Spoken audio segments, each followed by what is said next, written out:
It was meant to be a poll budget, one that the Congress was going to ride to the 2014 elections.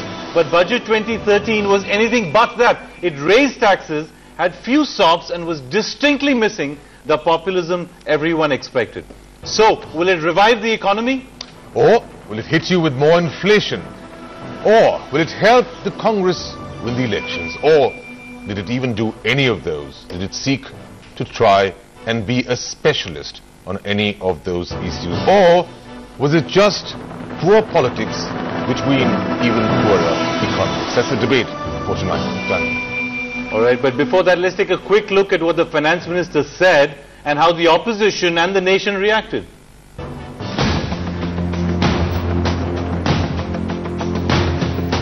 I propose to impose a surcharge of 10% on persons whose taxable income exceeds rupees 1 crore per year. I propose to increase a specific excise duty on cigarettes by about 18%. Adequate funds must be provided for programs that benefit women, children and the minorities. There is no case to revise either the slabs or the rates. The fiscal deficit for the current year has been contained at 5.2%. All towns of India with a population of 10,000 or more will have an office of LIC and an office of at least one public sector general insurance company. Achieving high growth, therefore, is not a novelty or beyond our capacity. We have done it before and we can do it again. Given the challenges facing our economy, the finance minister has done a commendable job. किसान का चेहरा बिल्कुल भी नजर नहीं आया वित्त मंत्री को, और आम आदमी का चेहरा जिसके नाम पर सरकार आई थी चुनाव जीतकर, आज वो चेहरा भी सरकार के सामने से गायब हो गया. Budget presented by the finance minister has very little to offer to the economy. They have bankrupted the economy. That's why there are no new ideas, no new programs, no new incentives for anybody. इतना घटिया, इतना किसान विरोधी, गरीब विरोधी और हमारे नौजवान जो मजदूर हैं, इतना विरोधी बजट कभी नहीं आया जो पहली बार इतना आया. इसमें आम आदमी के लिए कुछ नहीं है और महंगाई पर नियंत्रण रखने के लिए कुछ नहीं है. बजट कदम ताल है. देश जहाँ खड़ा था वहीं खड़ा है. न महंगाई में राहत मिलेगी, न किसानों को राहत मिलेगी, न मध्य वर्ग को राहत मिलेगी. ये बजट में आंकड़ों का जाल पेश किया गया है. महंगाई कम होता कहीं दिखाई नहीं पड़ रहा है, पर जो बजट है बहुत सुलझा हुआ नहीं बल्कि उलझा हुआ बजट. आम जनता के लिए ये जो है ये बजट हम आने वाले दिनों में और ज्यादा उनकी जिंदगी को बर्बाद करने वाली है.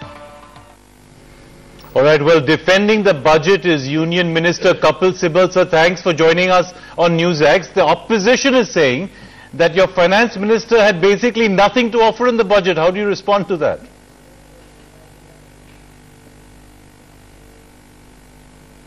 I think the finance minister has made it quite clear. He has taken into account not only the fact that there is a global downturn and that India is going through uncertain times, and on the one hand we have to finance the social sector, on the other hand we have to incentivize growth, and at the outset in the course of his statement he said that unless you have growth you cannot even finance our social sector schemes. So he has tried to make sure that there are enough policies in place to generate growth, and at the same time there's enough money in the kitty to finance the social sectors, health, education, rural development, for which large allocations have been made. Well, we've heard one lawyer present the budget, we've heard another lawyer speak. Let's talk to somebody who's not so much of a lawyer but has his own point of view. Sudhanshu Mittal of the BJP joining us. Mr. Mittal, it's very clear from the Congress point of view that this budget has got something for everybody. It was the best possible budget given the current circumstances. Well, Kapilji is there and he's famous for being brilliant in defending the indefensible. The lesser said, the better it is about the budget. Look, let's look at let's look at the macro picture. It's very easy to juggle with the figures and say this and that.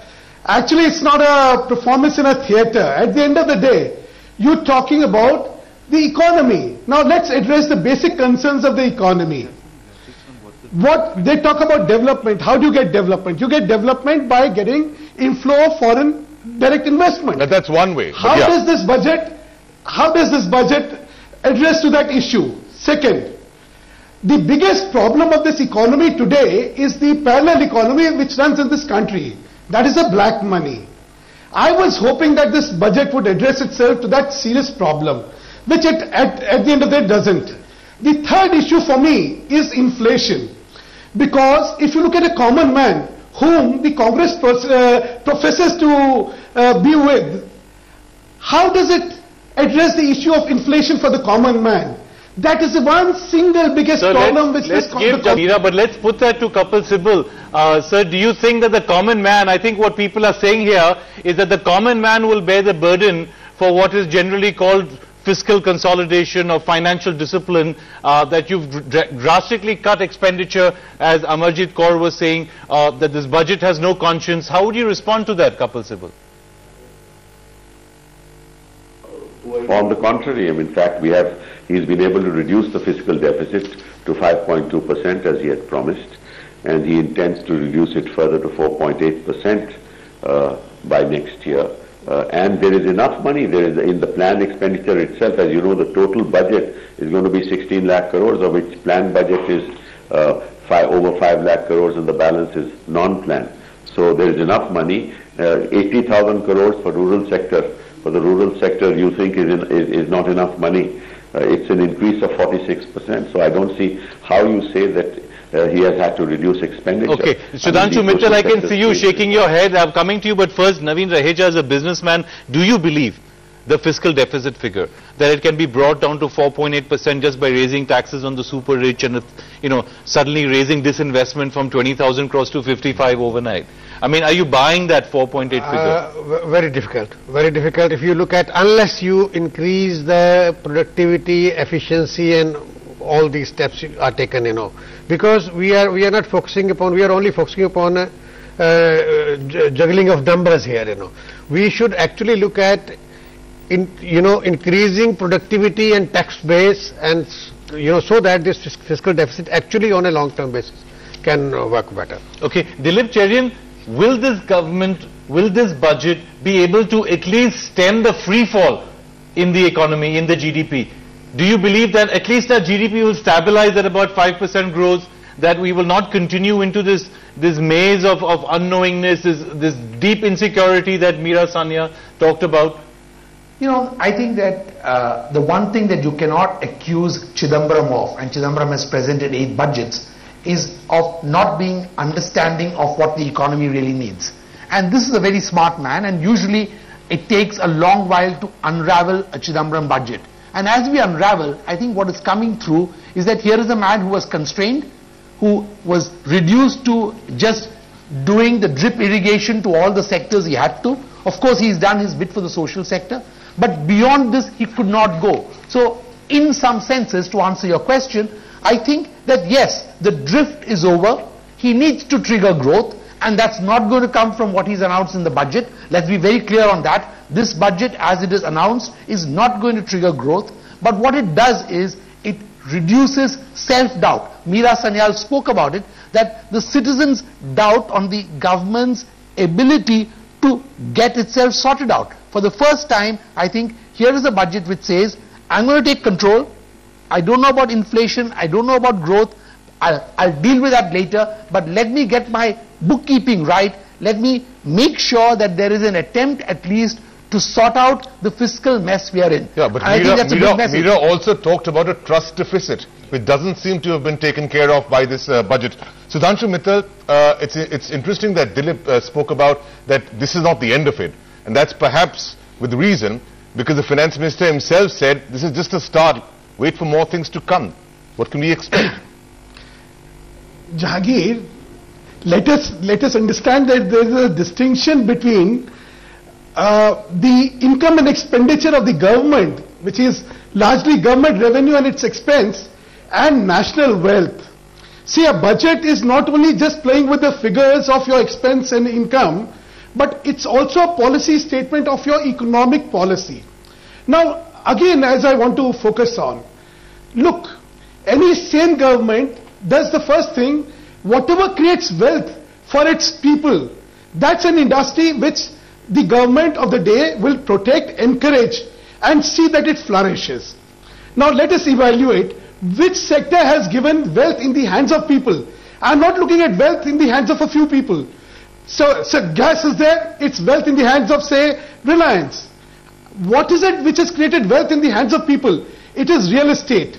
A man who owned a kholi, say, 20 years back, today is richer by the amount of money which surpasses what he's earned in the 20 years of his lifespan by virtue of his salary.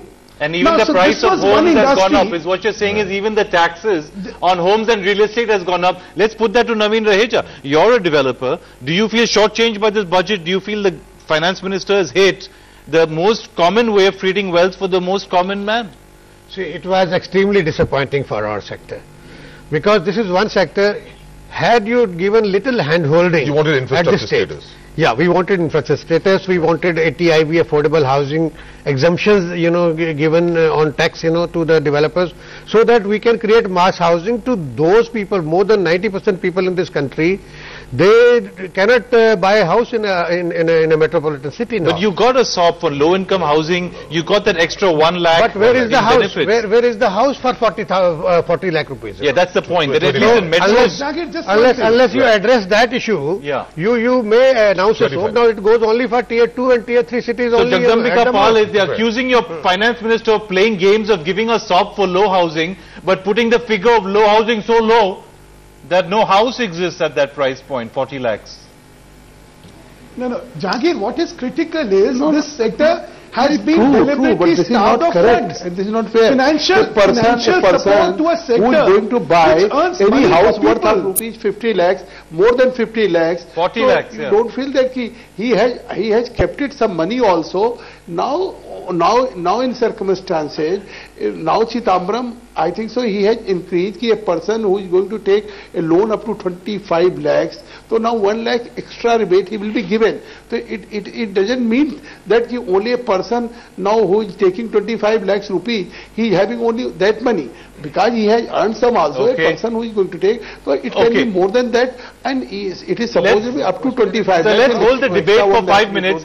People of India reacted to the budget by their backgrounds, business people, housewives, homemakers. Let's take a look at how they rated the finance minister's budget. I mean, what's clear is that housewives certainly seem to like it. For those of you who are not in the studio and don't have the screen, housewives gave it a 6.9 on 10. Salaried people gave it 4.7, quite low. The business community, Naveen Raheja, gave it 5.2, which is sort of halfway there. Students, as Chetan, our co-anchor, was saying, certainly, happy with the budget at 5.6. And the super rich, completely unhappy, obviously, with that 10% extra income tax. But let's just talk about that for a minute. Manish Tiwari, do you agree that it was because of these compulsions that your budget didn't have much to offer? Well, I think that's a correct assumption. The global economy has been passing through a fairly choppy phase, and so therefore India has not been unaffected by the impact of the global economic slowdown. Therefore, under those circumstances, there was an imperative of prudence which dictated that the revenue deficit must be kept under a semblance of balance, and I think the finance minister has proceeded in the right direction by emphasizing correctly on fiscal prudence, on keeping the deficit numbers within a reasonable limit, because eventually if you are going to have populism at the cost of an economy which goes off the rails, I don't think, that's a choice which you can really make. Okay, so I think that's easy to say, but let's look at one thing that, you should be happy with in this budget as a member of the CPI, which is that very rich Indians who earn more than 1 crore a year will now have to pay a 10% surcharge on their income. Now, while you are happy with that, but a lot of people are asking the question that are we moving to a socialist mindset again where it's a sin to be rich? It's not a socialist mindset. Rather, those who are having huge money, there should be more taxation, and India should move towards wealth tax. For every wrong thing, we are ready to follow United States of America and Naveen Raheja, you have huge money. You're definitely the richest man at this table. When you see the government hitting you with a 10% surcharge, because your income is more than 1 crore a year, how do you feel?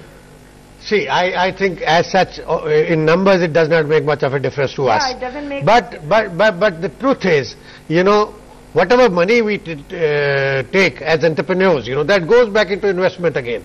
And actually it generates more employment. So if you leave lesser money with me, I will be able to invest lesser money. That's the good soul. There's the other side of people who evade even more taxes. That's the other side of the story. And that's what I want to bring. Points of concern were graft and grant. Graft has been talked about, grant is the other issue, and both these are responsible for creating a misperception in the eyes of the much desired foreign investor. Having said that, the finance minister says that this budget would get foreign investment into this country. Will it, Prakash Javadekar? The only case of FDI single brand return is the IKEA. And in IKEA what we have seen is that the 30% sourcing norms which were promised that the SME products manufactured in India will be compelled to be sourced by those foreign FDI retail or single brand, but it is not happening. What they have tweaked the whole 30% norm and made it absolutely listless and without any meaning. I think let's Jagdambika Pal answer that. Mr. Under the pressure, they are ready to do anything, and this is first case and first example. Sudhanshu, let's put this to some of the business people. FDI is staying away from India because foreigners look at India, the political parties going at each other. When the government tries to fix the fuel subsidy, the BJP hammers it. When the government tries to fix a food problem, the BJP hammers it. This lack of cooperation between the opposition and the government, how much is that hurting the economy and nation? It is very, very true. Because of the confidence, we are not able to get money. We are seen upon as manipulators. And you know, what exactly is required to transform the economy is that we should have invested upon creating accountability, transparency, creating online systems for monitoring for every individual what is happening, transaction monitoring. So all these things actually were required to be focused upon, so that even the tax base would have increased with that. To the defense of the government, those things have been taking place. You have to just question perhaps the speed. But there is things in terms of online and transparency that has been worked on. What you can question really is that how much of money is being put to that exercise? And is there been enough allocation to them? No. I think that this needs a top priority. If you really want to change your country, you have to bring about systems, transparency, accountability, and so that, you know, I don't mind in commenting, you know, there's so much of black money being created by the people who are into governance of the entire system. I just want to where that money is parked, how that money is parked, how do you become accountable to all that. So this is what is required if you really want a good country. You need to give an atmosphere to work to that young people, the biggest, you know, population of that young people who are there on this part of the planet. Professor, you need to give them opportunity to work. I agree with him completely. And you know, we are talking about populism in the budget. What about this environmental populism? You know, in which you go in for a very popular stance on some issues of environment, and large investments get blocked on these grounds. I mean, you see roads, for example. I was just recently in Mumbai. Which is a valid point. I know, I was in Mumbai. There was a very great bottleneck, and I was for about an hour stuck there. And the reason is that one particular citizen objects to a flyover being built, and therefore that flyover has been held up for 10 years. Now, very quickly, to wrap up, we're just running out of time. I'd like all of you to answer 3 questions very briefly. One is, one big takeaway from the budget, one thing that the budget deceived, and one thing that it should have given you, but it didn't. Budget should have given us the atmosphere to work. They should have given the budget. We should have got the liberty. There should have been some, you know, decisions which could make make us, give us an atmosphere to do. But you're not feeling confident. Didn't inspire. One positive, one It negative, did and one thing that was missed out. One positive. And positive is, yes, you have tried to give impetus to infrastructure investment. Great. The big negative? And the biggest negative is that, almost everything else. John. You see, the one takeaway is that, of course, there is hope. We as consumers feel that now the government has put a roadmap, and we hope that they will perform and deliver what they have promised in terms of managing inflation, deficit, vagara vagara. What I would like to have seen is a lot of emphasis on strong regulatory insights into all the financial matters, so that the consumer which pays the money gets the value for money. Transparency and regulation, Seema. Positive, negative, something that you wanted was not there. I go by what you said earlier. Right. Takeaway, deceived, where it's deceived us. Right. And takeaway, I think, is there, not fully there, is the wealth tax for me. But not, again, that's also not really fleshed out. Right. Two, it's deceived us on women, that it's done anything for women by just one bank and a couple of other sorts. And I think what it is really negative is about the way it has addressed the marginalized and the oppressed and the unorganized sectors. Right. Well, I think the positive is that Mr. Chidambaram has definitely resisted the urge to be populist and to talk populism, and he has held himself back, despite the fact that this is very close to an election year, if not the election year. The negative is, given this huge problem of black money in the economy that all of us have been discussing since the Commonwealth Games, I would have expected a voluntary disclosure scheme to get at least some of that money back into circulation. There was a kind of voluntary disclosure scheme for service tax, some sort of voluntary participation, but there was nothing for black money. Yeah, which was also a good part, because that there's a lot of, out of the 17 lakh people who should be registering service tax, only 7 lakh are paid up. So there's a huge deficit there, money is to come in. Okay, let me assure you, if all of us know the finance minister the way he is, this isn't the end of the budget. Right. Come March, you'll have the Ides of March coming, you'll have some fantastic surprises hopefully in the budget for you. That will be the extension of the budget, and the fine print which you'll read tomorrow perhaps will throw up a different story. Well, so thanks for watching. Let's thank all our guests for being with us.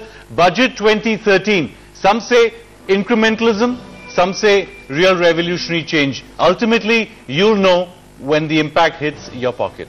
Good night. Thanks for watching. Stay tuned for much more coming up on the other side. Good night.